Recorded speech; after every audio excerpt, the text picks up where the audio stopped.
Ce projet d'enregistrement est né d'une rencontre avec une partition, une œuvre magistrale, inédite. C'était en 2012, je faisais des recherches ici à Rome, à la Bibliothèque Vaticane, et je suis tombé sur ce manuscrit autographe de la Messa Clementina d'Alessandro Scarlatti.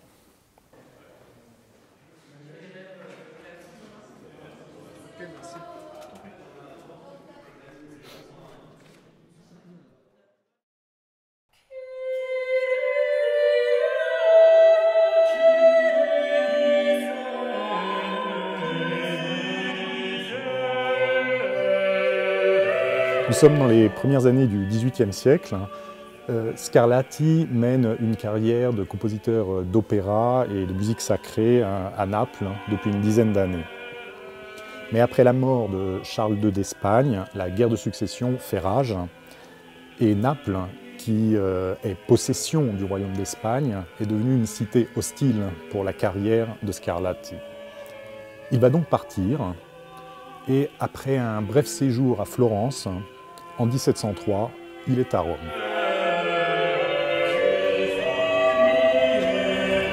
Voulant sans doute s'attirer les faveurs du maître des lieux, le pape Clément XI, il va composer et offrir au pape une messe qui porte son nom, la Messa Clementina.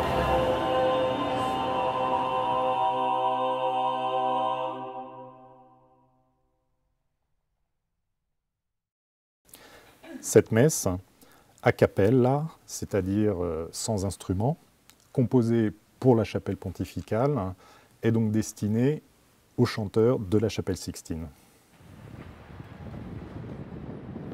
La Chiesa Nuova.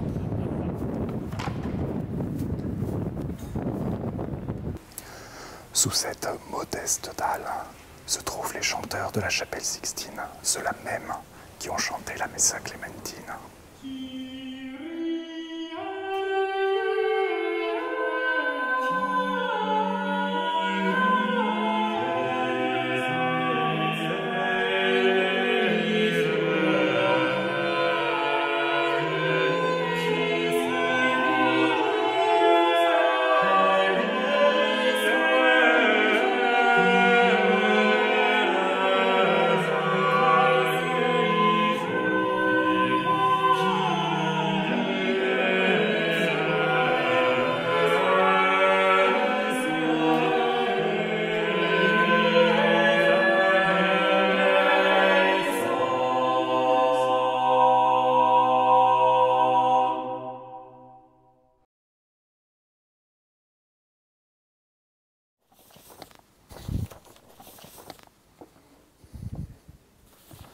À la fin de l'année 1703, Scarlatti obtient par les bonnes grâces du cardinal Ottoboni, qui est son protecteur, un poste prestigieux à Rome, maestro di cappella de la basilique Sainte-Marie Majeure.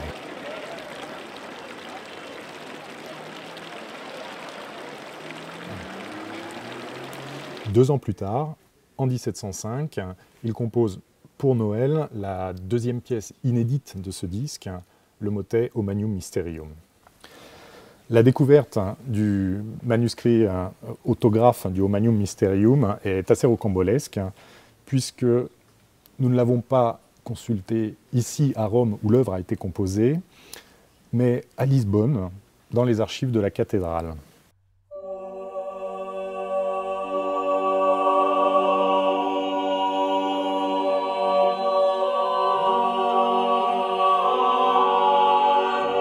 Il faut savoir que Domenico, le fils d'Alessandro Scarlatti, le célèbre auteur des sonates pour clavecin, a été nommé maître de chapelle à Lisbonne en 1719.